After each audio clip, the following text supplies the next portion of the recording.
All right, everyone, welcome back to the Voice in the Pen podcast. Emily and I are really thrilled today to be chatting with our friend and local musician, songwriter, poet, and storyteller extraordinaire, Mr. Jim Ashley. Welcome to the show, Jim. Welcome. Thank you, CB. Yeah, thanks for being here. So we are so excited to talk with you. We interview a lot of songwriters, and we do it in a lot of different ways. But one of the things that I think is super unique about having you here is you're also a poet. And arguably songwriters or maybe poets also, but you are I would say in the sense of the word, a true poet. You write poetry and you perform poetry in addition to songwriting. In fact, your most recent album, which we have a copy of, you got to hold that up. Let's get that in front of the camera. Poetry and Pickin, Jim Ashley. So maybe let's start there. How did this album come to pass? How did it become a thing? I made loud noises. That's what we do. CB sounds so professional. I just can't do it. This is the album that I recorded very near the end of the, right before the COVID happened and stopped the Goat and Compass. I was the last one, I think, to win the giveaway. Oh, wow. And, so you recorded at Hourglass then? I recorded at Hourglass, and Trent asked me if I wanted to record one good song or 5 bad ones, and I said and he would rather record one really good one. I said, that's not the way I do it. I'm going to record 10 songs here today. We actually only got 9, but so you did 9 songs in 8 hours. Yes, that is impressive. Yeah, wow. They were all one take. I mean, they a lot of them took more than one take, but it was one take. Did you write each song in one take also? Some of them, not mostly. It's like what we were talking about with Joel Lamb about Elton John and how Bernie would just like bring in the song. He'd like write it in the studio right before he recorded it. Wild. Okay, that's cool. No, these were very well rehearsed. I went over and over them the week or two before we recorded, so I was able to do them. I didn't have to rehearse in the studio, so that helped to go faster. Mm-hmm. So you've been a guitar player for a long time, most of your life since you were a teenager. And yes, at what point did poetry and guitar begin to collide and create original songs? I think I've written original songs for a long time, but I would only write one every 10 years or so, and didn't consistently do it. And like you said, when I started out in high school, I was in a few bands playing lead guitar, and I was not a singer. Mm-hmm. And it wasn't until I, at some point in the 80s or 90s, I decided to, I kind of stopped with the whole thing and stopped playing in bands and started doing went back to college and was going to go straight and everything, and then I started meeting the musicians in college and ended up getting in more bands and just more trouble, and so it never did really work out. But I was in a lot of bands. It may be different in a small town because there's a lot of musicians in a town. If your band breaks up, you got other people you can play with. But in a small town, when your band breaks up, there's really nobody else to play with. There's enough people maybe for 2 bands. Mm-hmm. And so if you get, this one breaks up, maybe you can join the other one. But only if they broke up at the same time. I was in and out of bands for a while, and I finally just got tired of going to rehearsals and rehearse for 6 months, and then the band breaks up. Oh, yeah. And so I decided to go solo, and, everybody had the same point. Yeah, but you can't sing. And I've been doing this for 20 years now, and I've never let that bother me. Well, none of us noticed. Hey, Bob Dylan sings, right? If Bob Dylan sings, you're automatically in there as a singer. That was my point, too. And I remember chatting with you at one point, and we were talking about how your love of literature and poetry specifically grew. I remember you explaining that you would tape episodes of things and then rewatch them, and I feel like that must have played into your approach to poetry and that aspect of your writing. Yes, I recorded a lot of Shakespeare plays and a lot of stuff, Emily Dickinson and stuff, and I've learned a lot of that, and I read a lot of that stuff, and I've learned to one thing that I think is important, it's not important to sit down and read poetry and try to figure out what it's about. Read it out loud and listen to it. Listen to the way it sounds. And I think I got that from somewhere I read that Dylan Thomas said that he loved fairy tales. When he was little, he heard fairy tales. And he said that I never knew what they meant. It never bothered me. I just listened to I liked the way they sounded. And I'm like that. I still like the way, I read nursery rhymes or fairy tales or whatever kind of poetry, and just listen to the rhymes and listen to the wordplay. And when I read Dylan Thomas now, I never try to figure out what he's talking about. Just listen to the way it sounds. And I think that's a big part of it. I think there's meaning in it, and there's double meanings in it, but you don't overanalyze it. Just listen to it. Does that inform some of your writing style in terms of how you approach a song? And I know that sometimes you write poetry first, and then that sort of comes into the song. But how does the sound of words overall inform that and influence that? I think the sound is my primary concern when I'm writing. I listen to the sound, and I try to write things sound. A lot of times after I've written a song, I go back and listen. Oh, that's what it means. Because it usually does have meanings, but the writer doesn't necessarily know them. Mm-hmm. You can learn them later. So you're kind of saying, by not analyzing and trying to figure out some of the poetry and fairy tales that you're reading.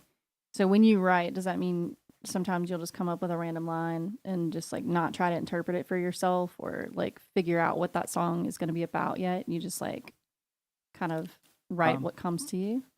Yes, at least in the beginning. Sometimes in rewriting, you try to adjust the meaning or something, right. I guess. Make it make sense. Yes. Yeah. I remember you gave me a suggested writing exercise one time, and the exercise was to take a piece of paper and divide it in half and then pick a number of syllables that I was going to work with for that exercise, and then just write phrases down the left-hand side that had the correct number of syllables. Mm-hmm. And then down the right-hand side to just go and write without thinking as rapidly as I could, legibly, a rhyming phrase with the same number of syllables. So that seems to like tie right into that, where you could almost take a notebook that had that in it and like Tetris a song together in a way where you grab that line from here and there and there and there. And that feels good to me. I don't know. It's interesting because I think one of the places that I get really hung up is, does the song have meaning, and is it expressing an important enough point, and is it doing so in a way that is like, so this is where I get stuck in my thinking. Am I expressing an important point? Is it doing it in a good way? Is it doing it in a way that's like too obvious, too on the nose, too cheesy, too angry, too happy, whatever the case is, instead of like relaxing and letting the words do what the words do? Yes, I think the wordplay is very important. And if you write a song that's perfectly factual and full of meaning but doesn't have any wordplay in it, it doesn't catch the ear. The same way a painting has to have these elements that catch the eye and draw the eye into it. You have to have wordplay. Do you set aside time for yourself to write on a regular basis? And then I think a second part of that question is, inside of that time, is it always the same type of writing, or do you kind of block, I'm going to write, and it might be with a guitar and music, and it might just be poetry, it might be on a typewriter, it might be handwritten, because you write on typewriter as well. Yeah? Yes. What I like about the typewriter specifically is that I can, I'm very old-timey, so I still write on a computer too. I do very little songwriting on the phone. I know that's a lot of people's primary source now. But half the people we talk to say our phone. But if I write something on the typewriter on a word processor, I can, you can copy and paste, you can delete stuff, you can move it around and stuff. But when I write it on the typewriter, when I write rough drafts on the typewriter, then I'll type it into the computer and edit as I go. But that forces me to at least once completely rewrite the whole thing. Mm-hmm. And I don't know why that helps, but I think it does. So I don't know. So when you sit down during the week to write, do you block time to do that, like on a regular basis, every day, every week, or how does that work in your world of kind of creation? I go through different times. Sometimes, and when I'm not writing, I still might get an inspiration and write something, but something just occurs to me. But I go through times when I'm really trying to push it, when I'm doing a lot of, like I say, reading out loud and listening to a lot of songwriters. I listen to songwriters and listen to the words a lot, and a lot of times I'll get the rhythm of the words in my head, and then I just start making up other words that fit in that. And one of the songs I did today, I was listening to, well, I don't want to say what I was listening to, but I was listening to I don't want to give away too much. Anyway, I was listening to a song, and I started, words started coming to me, so I just went and actually ran upstairs to where the typewriter is and sat down and wrote this whole song. The one about Nothing's Happened Yet. Yeah, the second song you played. Mm-hmm. Mm-hmm. So we'll but that just happens sometimes. It catches, but you have to you can work to make stuff like that happen, but it's hard to know when it's going to happen. So if you're driving around, and most people nowadays are like, I use my voice memo or my phone, it's like you're driving around and listening to a song. Do you keep a notebook in your car to like write down lines that pop and you're like, I got to write this down, so I don't forget it later? I actually do have a voice recorder on my phone. So Yeah. in that case, that's probably in that case, you would if I was that. driving down the road and Gotcha. it came up, that would do it. And I've written a couple of things like that on the phone now, but it's funny. I hear people that their phone is their whole thing, and that's I try to avoid that. It's amazing. amazing. It's a useful tool, just like all the other useful tools. But you can lose it, It's like, I've dropped my phone in a pool and like lost everything. And the phone helps. The voice recorder helps because a lot of times you also have that thing where you think of a song and you write it down.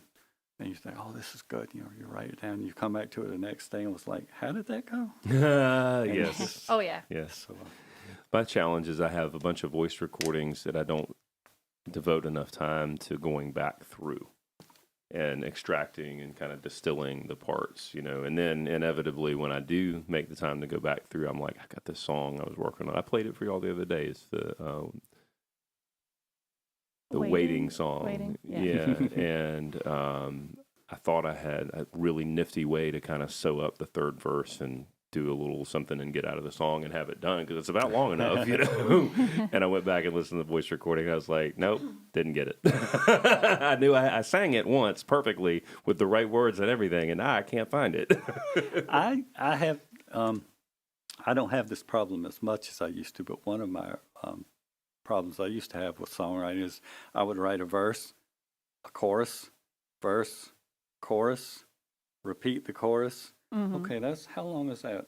Yeah. And then I tried it, and it turns out it was 58 seconds, and I was like, I'm going to need more. I need longer verses and more of them. But I've learned now to stretch out the instrumental parts a little more and make it up. Yeah. Make My that problem work. is I don't title the voice memos, and it'll be like, this was the street you were on when you recorded This is this. the date time stamp. And then I'm like looking through it, and I'm like, what day did I do that? Cross-reference my voice recorder with my calendar. How did you write this Title song? them. Well, Yeah. What line is this or something? What song is this for? So what encouraged you to first pick up a guitar? I have no idea. I was very young when I first got one, and I got a toy guitar, and then I got like a lot of people, their parents want to get them a guitar, but they say, well, just get a cheap one until you learn. And so I had this guitar that you literally could stick your hand between the neck and the strings. Wow.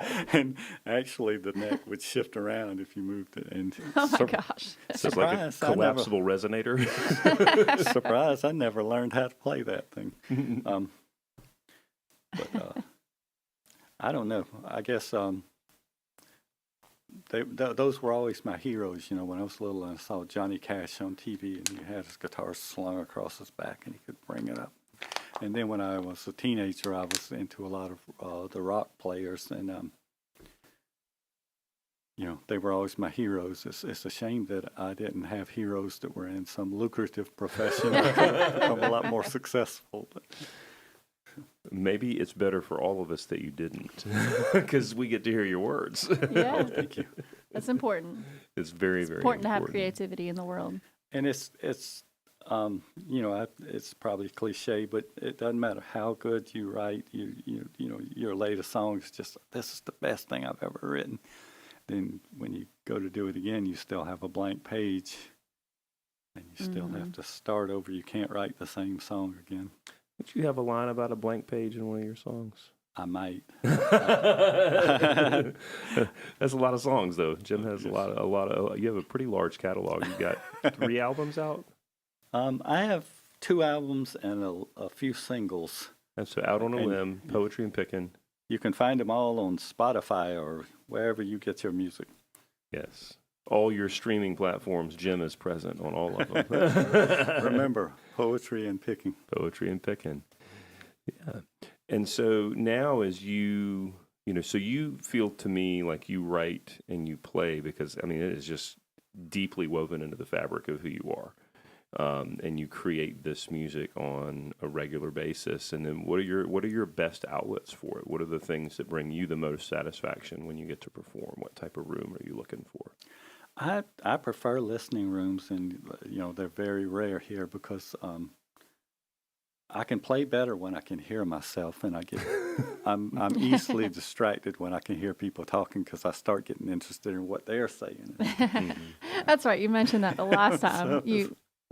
Weren't you saying something about picking up from people's stories? I'm hearing other people telling stories, and I start getting interested in their stories, and then I have to get quieter. I don't want to play over them. Jim is the polite bar performer, unlike some of the rest of us are like, oh, you're talking during my set. Let me just turn this up louder. Right. Oh, my goodness. Funny. So do you have plans for another album?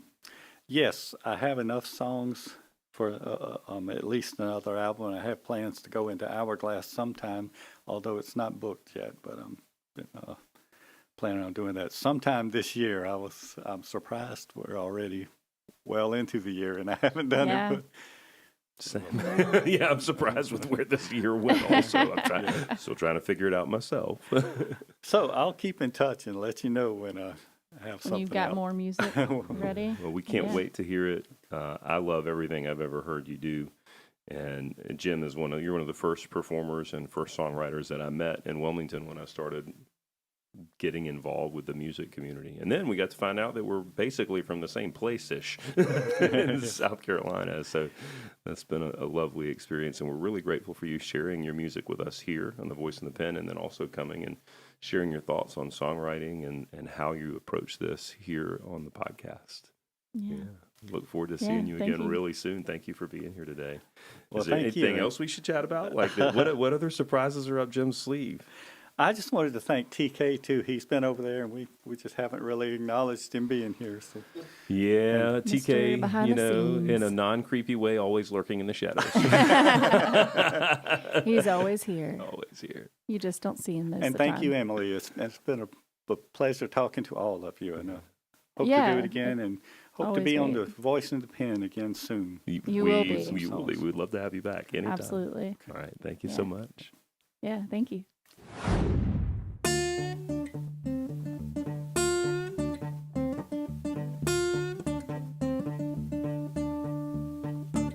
I'm on the last leg of my journey. I'm on my way back home. I'm on the last leg of my journey. I'm on my way back home. Never more to wander, never more to roam. It's been a long time, baby, since I stood on solid ground. It's been a long time, baby, since I stood on solid ground. I'm on the last leg of my journey. I'll be home soon, safe and sound. So put a candle in the window, I'm bound to see the light. Put a candle in the window, I'm bound to see the light. I'm on the last leg of my journey, I'll be home tonight.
I'm on the last leg of my journey, I'm on my way back home.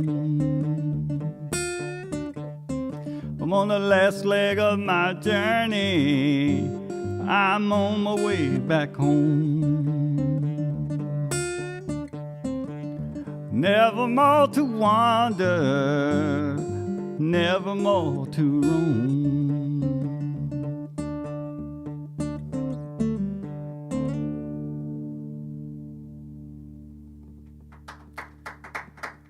Thank you.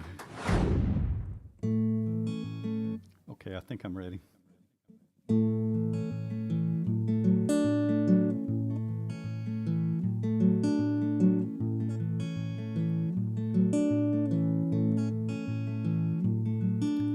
It gets awfully quiet deep in the night as I just sit here and wait for an old friend I've been expecting. She's always fashionably late. My mind keeps going in circles, remembering the last square deal. I never understood the geometry, and I don't know quite how to feel. If it was cold, I would shiver, and if I was hot, I would sweat. But I'm lost in somebody else's future where nothing's happened yet.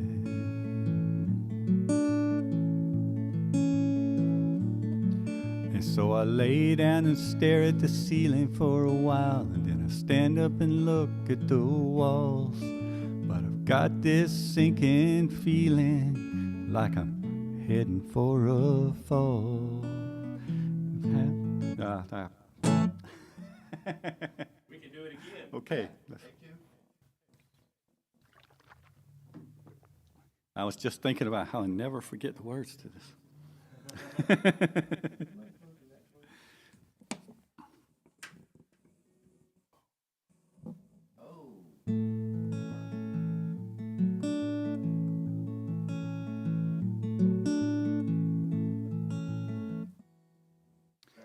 It's all right.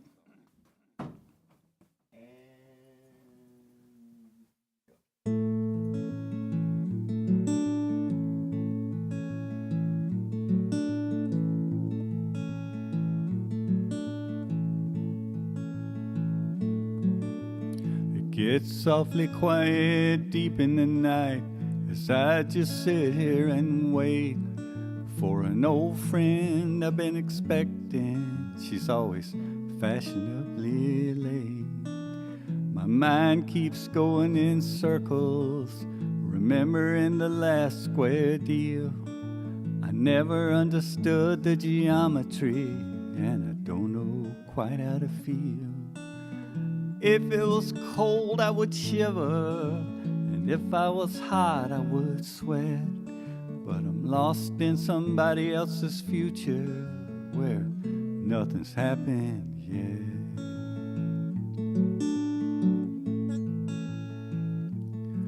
And so I lay down and stare at the ceiling for a while. Then I stand up and look at the walls. But I've got this sinking feeling like I'm heading for a fall. A prisoner lives in my memory. He's doing life with no chance for parole. Can't say for sure if the cell is in the tower or down in some deep dank hole. A gambler is counting the chips he has left, knowing there's no safe bet, when the cards are still being shuffled and nothing's happened yet.